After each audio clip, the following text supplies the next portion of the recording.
Hello friends, welcome back to my channel.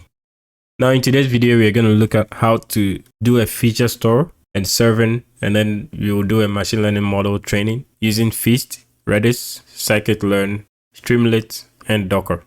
Now in this project, we first deploy a local feature store with a packet file, which will be our offline store. And then we will deploy a Redis online store. Next, we will build a training data set using some demo data that we will generate. And then we will materialize, which is the same as to load some features from our online store for inference sake, because we need to train a model. Now, after that, we will use Streamlit to package our application and our model that we've trained into a nice and interactive graphic user interface. Next, for convenience, we will use Docker to package our model and our entire application so that it can be easily distributed. So please stick around for the entire video and let me know if you have any questions in the comment section below. Like, comment, and subscribe to my channel for more videos like this. I'm a new channel and I'm trying to grow, so don't forget to subscribe to my channel for more videos like this in MLOps and DevOps and cloud computing in general. Let's get into it. Now I have my GitHub repository for this project open here below. The repository is feature store with Feast and Redis. I have the license, the README file, and the requirements.txt. The rest of the files that we need for this project will be generated as we go along this entire project. So if you're practicing, it's advisable to start with these two files, README and the requirement.txt, and then generate the rest whilst you go along the project. Now, of course, the README provides us all the steps that we are going to go through. First, setting up the environment, all the installations we need, how to initialize Feast. We will create some data set, and everything that we need, all of it is inside this README file. And then, of course, to set up the environment, we need some packages that should be installed. Now, we are using Python to do this project, and so these are all Python packages. Feast is the Feast package. We have Pandas, Scikit-learn, Redis, we have PyArrow, Streamlit, Joblib, and Plotly. So these are all Python packages. Now, when you go to the README file, I have mentioned all these packages and what they are used for. Python is the programming language. Feast is the feature store framework we are using, and we are using Redis as our online feature store. We will also create a local feature store by storing packet data sets. Okay. Pandas is for numerical computations in Python. Scikit is for machine learning modeling. Streamlit, we will use that to package our machine learning model into an interactive web UI. Then we will use Docker to package everything in one single container or Docker image so that it's easily distributed. And then Plotly will help us to generate some charts to display some probabilities. Comment and subscribe to my channel for more videos like this. Now, I'm a new channel, I'm still trying to grow, so make sure to subscribe to my channel. Let's get into it. Go to the root of the repository, and I'll clone this repo to my local machine using git clone. And this command that I've copied here, I'll paste it. Press enter. That should download it. ls, and that's our directory. I'll cd into it. And these are the information we have inside this directory currently. I'm going to do this project using Visual Studio Code. So code dot. That should open this page. So this is my Visual Studio Code. So the first things first, go back to the README, and we need to set up our environment. By the way, I'm currently working on an Ubuntu system. So when I do neofetch, this is on Ubuntu 24 system. I want to isolate the Python that I'm using for this project from my Python environment on this computer. So I'll create a virtual environment using Python 3. So I'll paste this here. And then I have to activate that so that everything I install goes onto the virtual environment. By the way, when I run this command, you see the VMV directory open right there with the Python libraries and binary files inside it. Activate it with this command, and there it is. Now I can also open the README file right here and use it from my Visual Studio Code. It's the exact same file. So Next is to install all the packages inside the requirement.txt into our virtual environment. So for that, I'm going to run this command here. Paste it, press enter. All right, so the installation is done. Next, we are going to start our Redis. Now the Redis is what we are using for our online feature store. I'm going to use Docker to set this Redis up, okay? Something will come on later where we need to establish communication between the Redis container and another container known as Redis Insight. Now because of that, I'm going to create a Docker network for the Redis containers that we are going to use. The two of them, Redis and the Redis Insight containers, okay? In Docker, if you have multiple containers that need to communicate with each other, you put them on the same network. So first, before I create the network, I'm first going to check the networks available. These are all the networks I have. You can clearly see this network is not in there. So I will create it. Copy this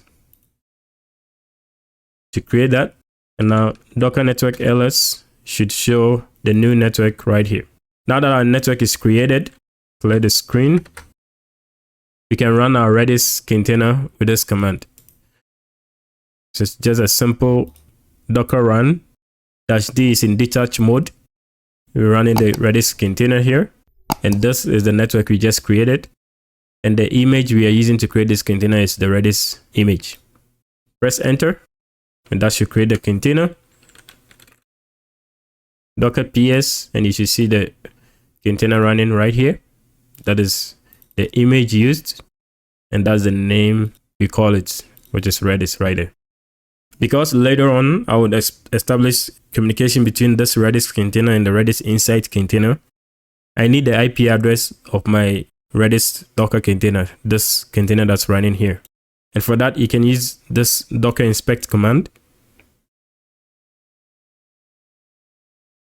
So that 172.20.02, that is the IP address of this Redis container. So I'm going to write it somewhere here.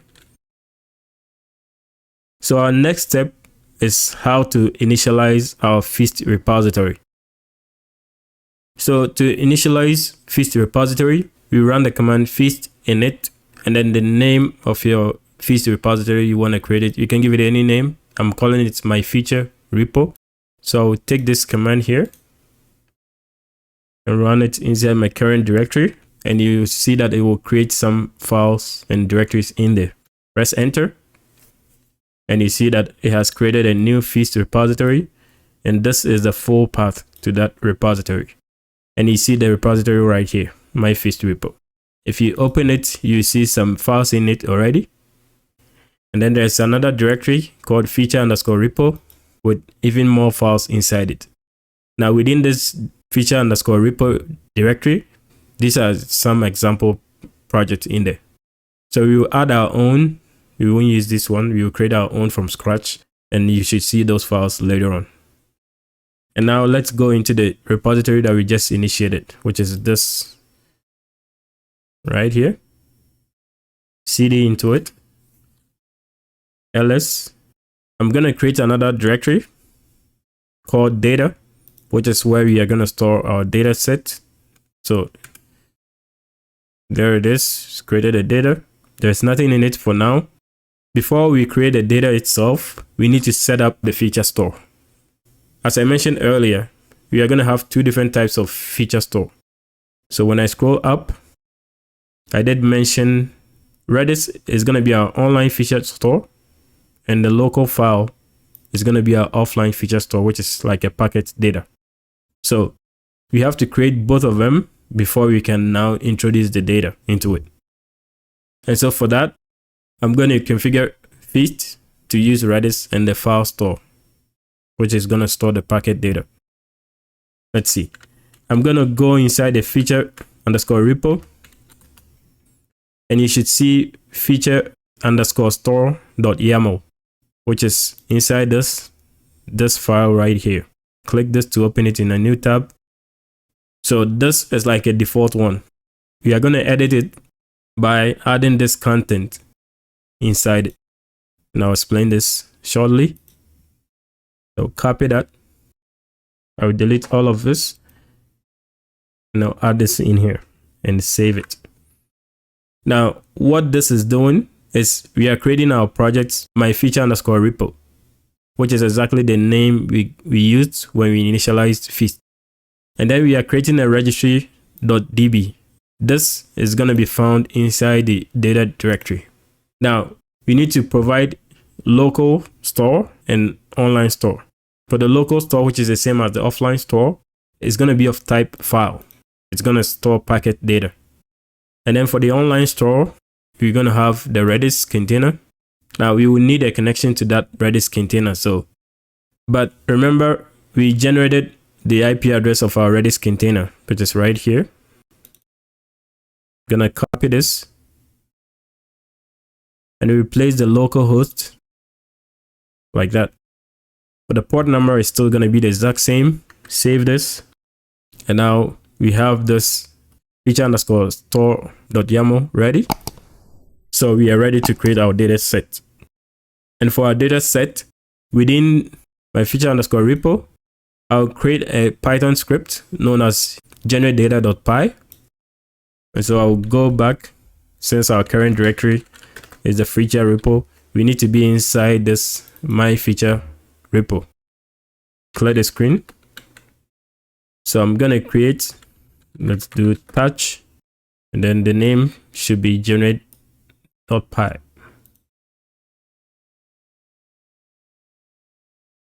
That creates the file right here.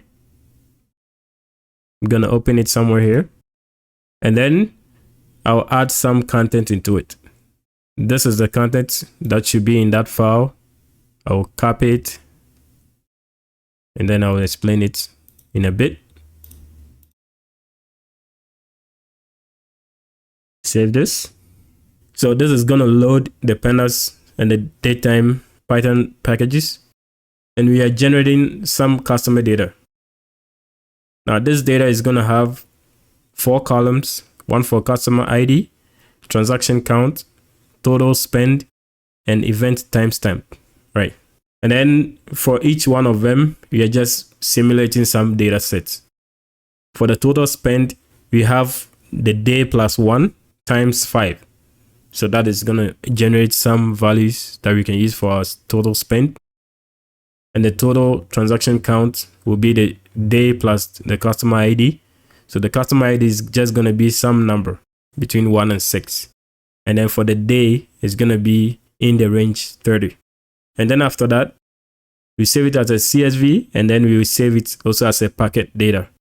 And this just means when we run the script with the command Python generate data.py, it should run the script. That's the meaning of this. And so that is going to be our next command, run this to build or to create our data set. Press enter. Yeah, this is the data itself. So this is a customer_transaction.csv file, and the other file is a packet data set. But currently I don't have an application that supports opening it. So that's why I generated both the CSV and the packet data sets. We've got our data sets ready. So let's see ls. Now when I ls data, these are the 2 data sets we just created. Now that our data is generated, let's define the features. Of course, if you look at the data, I'm going to close these 2. Then I'll open the CSV file. So for the columns, we have customer ID, transaction count, total amount spent, and event timestamp. Now, these are the features in our data currently.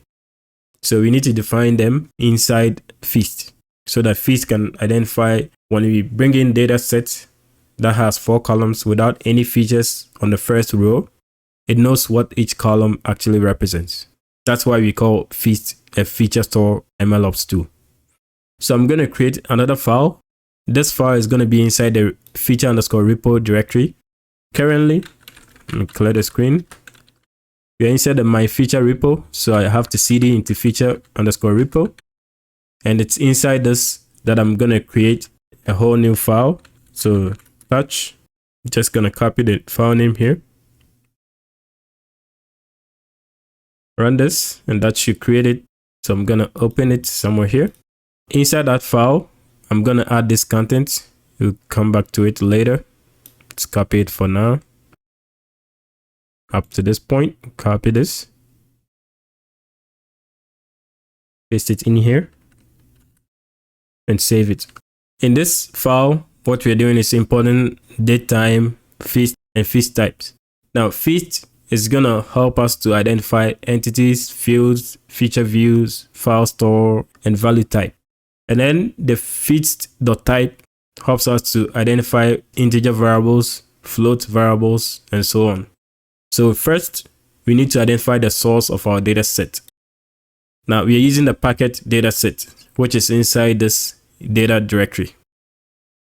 If you look at where we are currently, this is present working directory. We are inside the feature repo directory. And so when we do ls, you see that there is data right here. The data directory that you see here is this one, which does not contain a data set. Okay.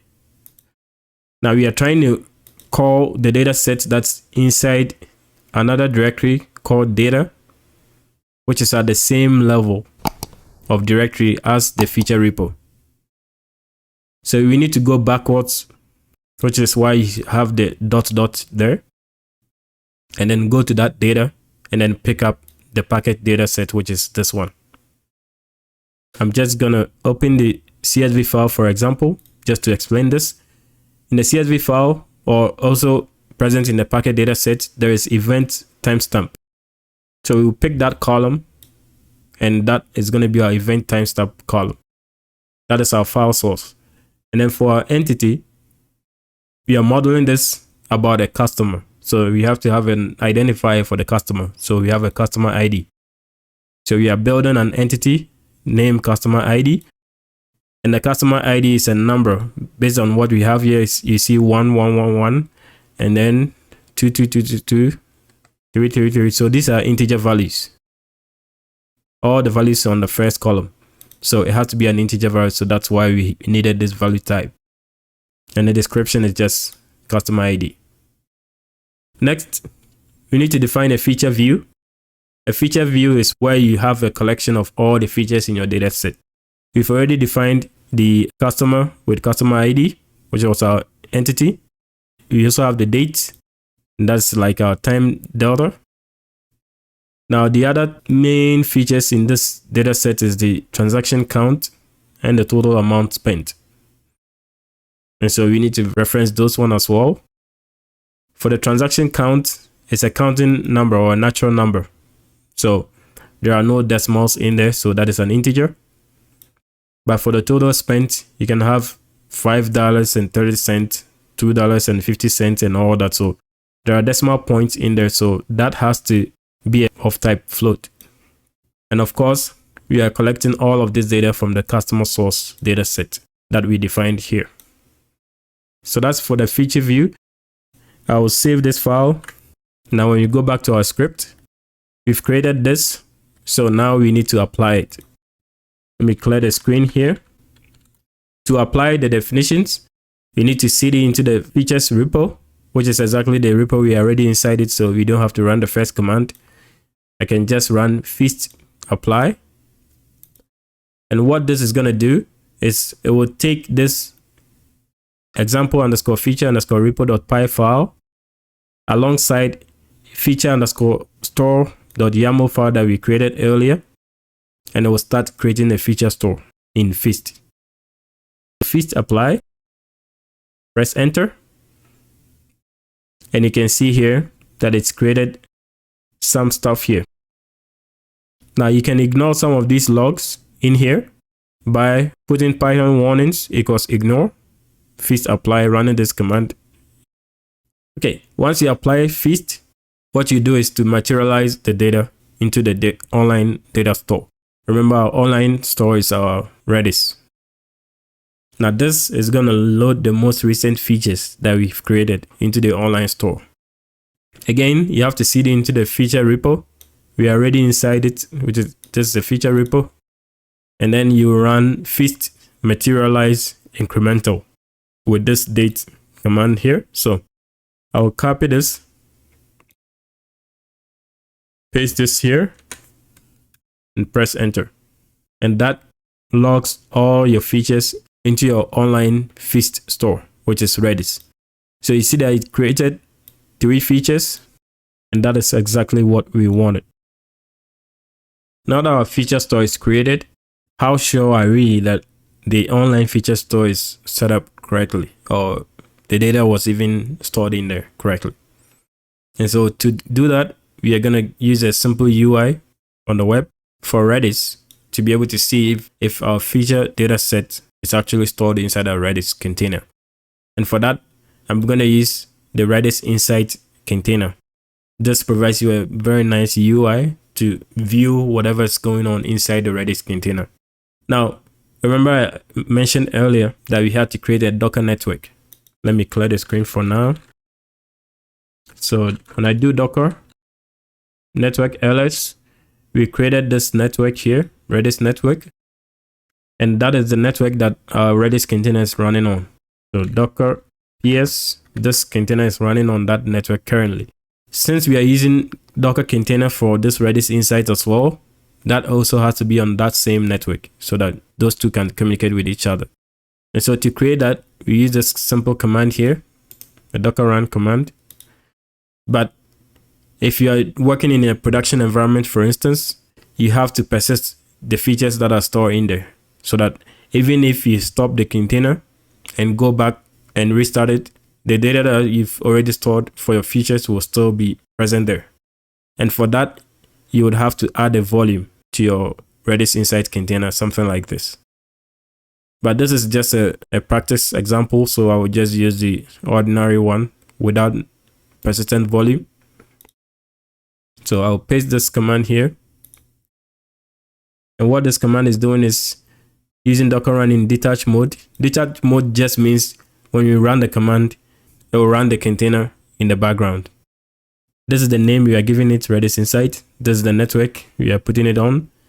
And the port for Redis Insight is 5440. So we are porting from our local machine 5540 to 5540 of that container we are trying to create. And this is the Redis Insight image we are using. Okay, the latest version. Press enter, and that should create it. Docker ps, and these are the 2 containers, Redis Insight and then Redis. Now that they are ready, for Redis Insight, you can still use the container IP address like we did for the Redis. For that, you will just pick the exact same command we used for the Redis here. Just modify it a little bit. Paste this here and edit the name. For the Redis Insight, we called it Redis Insight. Press enter, and that is the IP address of the Redis Insight container. But we don't really need it.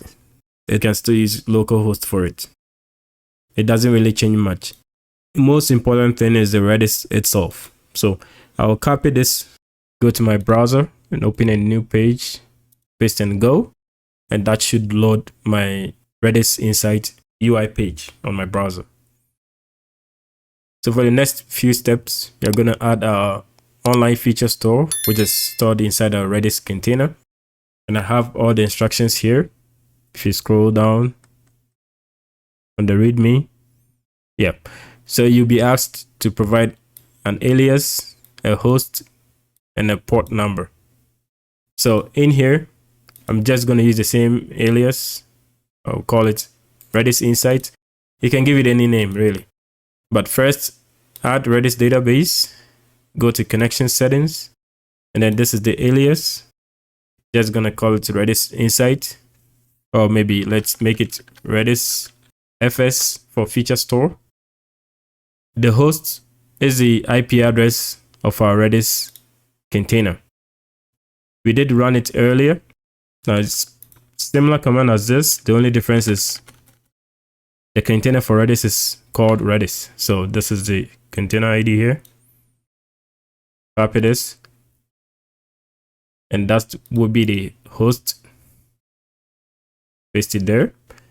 The port number for Redis is 6379, so that's okay. Test connection, and you see that connection is successful. Since it's successful, we can add our Redis database. So it's added here. Now that it's added, you see a blue tab right there. This shows that it's a new database that we just added. Click on it, and you should see some information in here.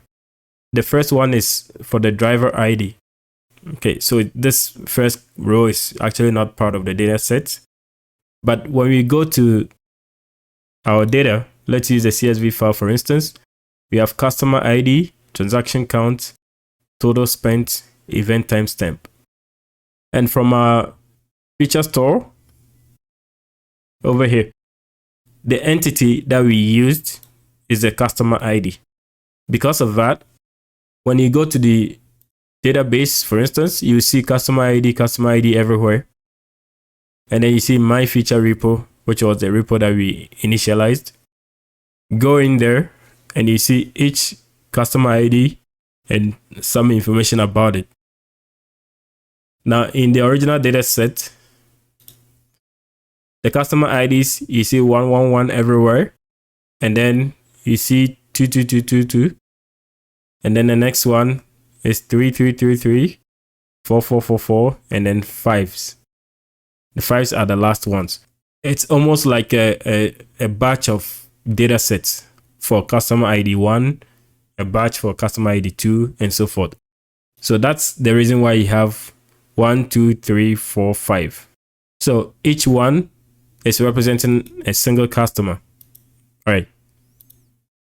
And you see the data sets that are generated on this side. You can see the values. So that's how you can see the data set that is being stored, or the features that are being stored inside the Redis container. Let's go back to our README. We are right here somewhere. So let me change this to Redis IP address. You can give it any name. That is a port, and that is successful. Good. So for the next step, we are going to look at how to retrieve features from Redis Online Feature Store for Inference. Now, to retrieve features from Redis Online Feature Store for Inference, first change directory into the feature repo directory. We are currently in there, so that's fine. And then I'm going to create a file called the getonlinefeatures.py. This will be a Python script that I'm going to use to do the feature extraction. So touch, then paste the name of the file there, press enter, and that's created it right here. Open it here. So it's currently empty. Now for the content, I have the code here for the content of that file. Just copy it, paste it in here, save it. So what this script is doing is it's importing Feast and pandas, and it's referencing the feature store. Now our feature store is a feature underscore store.yaml, and it's inside the current directory. So that's why you see the repo path is dot.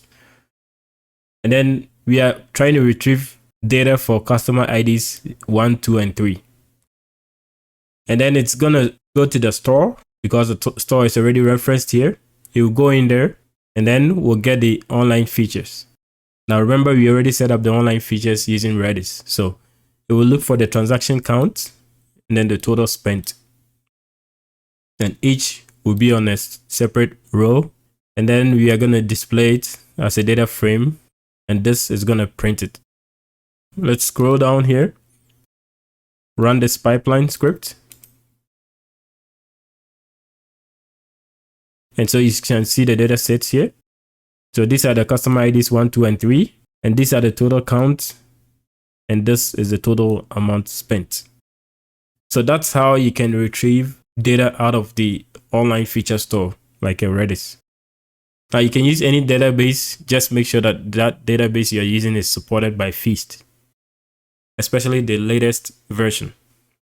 Since we can retrieve our features from our database, let's go ahead and train our machine learning model.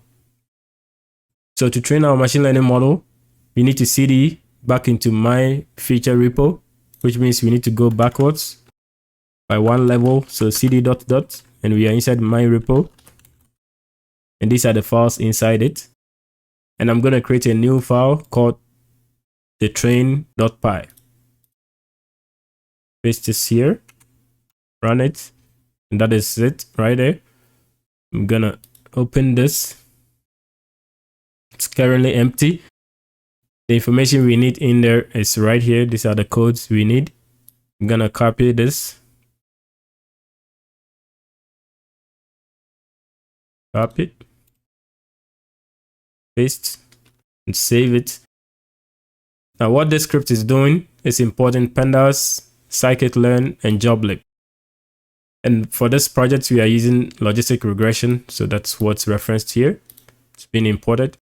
And for the data, we are using the packet data. Don't forget it's inside the /data directory right here. And we are using pd.read_packet to import the data. And then we are going to sort it by event timestamp. And then you will set some transaction count. Now for this, we need to look closely at the data set. If you look at the transaction count, it goes from 1 all the way up to 30. So for each batch of data, which is for a different customer ID, for instance, this is for customer ID 1, it should be less than 31. That's why this is less than 31. And of course, these are integers, the transaction counts. So if you are using transaction count, then it has to be less than 31 as integer. And that is going to be our target variable. And so we store it as a data frame right there. And then we can print the value count on our terminal. That's fine. Now here's where we do the modeling by fitting the X. The X data contains the transaction count and the total spent. And the Y has the target variable. So fit it. And then whatever model that's generated, we will call it model.pickle. And we will save it inside a directory called model for inference sake. So back in our README, I've generated my script. So I will run this command here to train the model. Press enter. And there it is. It has trained the model. Our model is saved as model.pickle. So if you look in here somewhere, you should find it. There it is. This is our model right here. So that's how you would train your model, by importing the features. For the next stage, we are going to look at how to create and run a Streamlit app to provide a nice UI for your project, just to have a feel of everything. So let's run our Streamlit application. By the way, we should be inside the my feature_repo directory, which is where we are currently. So I'm going to create a Streamlit script. That should create a Streamlit file right there. I'm going to open it like that. And for the content, I've provided the code here. You can easily copy it. I'm just going to copy everything there up to this point. Copy it. Go in here and paste it. Save it. First, we are importing the features. Now, these are the features that we already imported into our model training. And then we will also import the model that we just trained, which is going to use the .load function inside the joblib. Now, don't forget, in the current directory is where the model is. When you do ls, the model is right here. This will provide a title. This will be the inputs. And then we want to do some validation of our inputs. Next is to fetch the features. And we will do that by going to the get_online_features, which is a script I just looked at, this one right here. And that will give us the features that we just imported. These are the transaction count and the total spent we did get for all those data. So it's pretty much getting this data into the Streamlit app. And it will be stored as a data frame. And this will retrieve some features. And here you will see a probability of churn being calculated. This will provide some display of the probabilities that we get from the calculation here. And then we will create a simple gauge chart. All right, so it's a pretty simple Streamlit app. I'm gonna save this. My README. I will build or run the Streamlit app. Now, Streamlit runs on the port 8501. You can use localhost 8501. Copy this. Go to your browser, open a new page, and go. So you have a nice UI like this. The first column is for customer ID. Whatever value you enter, it will generate the features for you on this stage, and then it will predict the probability or the churn probability. For customer ID 0, press enter. You see that this is not a valid number, which is why I had this in here, this validation step right there. So it cannot be 0 or less than 0. So you need to enter an appropriate number. Let's try 1. Press enter. And these are the features for customer ID 1. By the way, on the terminal, let's see if we still have it there. Customer ID 1 is 30,150. And there it is, 30,150. And this is the churn probability, 48.41%. For customer ID 2, we had 31,150. There it is, 31,150 for customer ID 2. And the churn predictor gives a probability of 28.21%. And then for the third one, you get 32,150 and 14% probability. And this is exactly that. So that is a nice view for our project. Let's go back to the README. And now the next stage, we will look at how to package this model using Docker so that it's easily distributed. Especially if you are working in a team, you can easily pass it on from one team member to the other. And it can easily be deployed as well onto the cloud or onto any platform that you want to use for your deployment. Now, to do that, first make sure you are inside the myfeature_repo, which is our current directory here. And so the Docker file is right here somewhere. This is it. We are using the base Python 3.9 Slim image. We are setting a working directory. These are a shell command to install some system dependencies. And then we will copy everything into the /app directory. Next, we will install packages for Python using the requirement.txt. Now there is a problem here, but I'll come back to this later. This is the ports for the Streamlit app, and this was a command we used to run the Streamlit application. This is a port that Streamlit uses. You can specify that by using --server.port. And then for the address, we're leaving it as open. So any address can be used, which an example for that is using localhost or 127.0.0.1. Now, why did I say there is an issue here?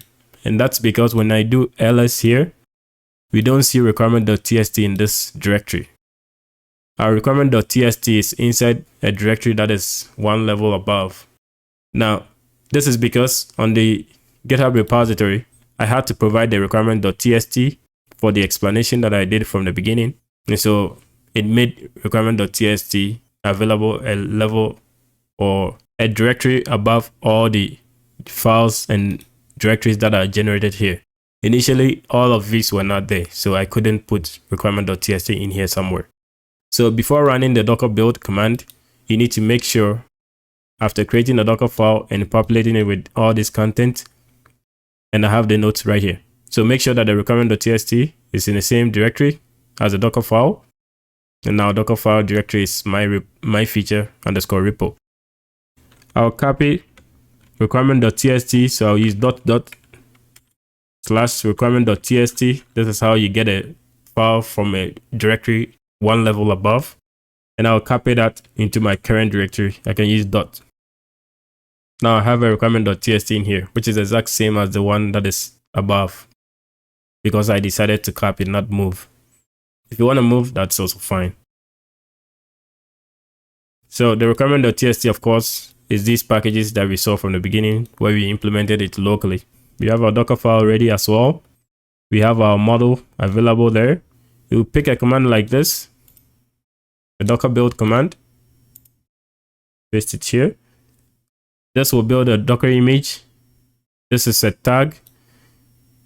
Now we didn't provide any tag here, so we'll give it the tag latest.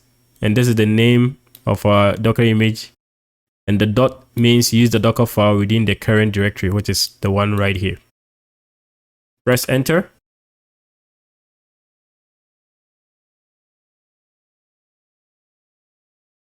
The build is done successfully.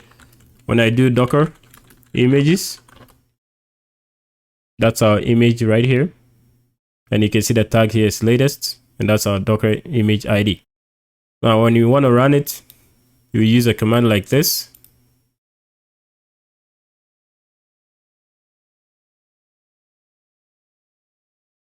And what this command is doing is using the docker run command in detach mode. And then it will map the port 8501 from our local machine, which is an Ubuntu machine, to that same port on the container. We are putting it on the same network so that everything is on the same network, the Redis network we started with. And then the name we are giving it is Streamlit App. Now this is the name of the Docker image, Feast Streamlit App, which is right there, right here. Press enter to start this container. And now when you do the Docker ps, see this is the Streamlit app running right here. Now it's time to access it. You can copy this command here. Go to your browser, open, paste and go. And this should open the exact same application. When it's customer ID 1, you have 48%. When it's customer ID 2, press enter. And this is 28%, 3, 14%. Now when I enter, let's say 0, you see that it's invalid because of the limitations we put on our application as far as customer ID is concerned. 1, and you have something like that. Okay. So that is how you would build a machine learning model where you use Feast with Redis as your online feature store, and then import the features from your online feature store and then use that for machine learning modeling. Once you model or train a model, you can now use the exact same features that you imported from the online feature store to do inferencing like we've done inside our Streamlit application right here. Before we leave, make sure you like, comment and subscribe to my channel icons on YouTube. I try my best to post a video every week on this channel, and I'm still a young channel and I'm trying to grow, so subscribe for more project-based DevOps and MLOps projects like this, and I'll see you on the next one. Before we leave, let's do a little cleanup. The main cleanup here is just to stop these Docker containers that are running. First one is the Streamlit. Second one is the Redis. And the third one is the Redis Insight. Stop all of them, all 3 of them. They are all stopped. So I now can remove all of them. I'm going to remove all 3.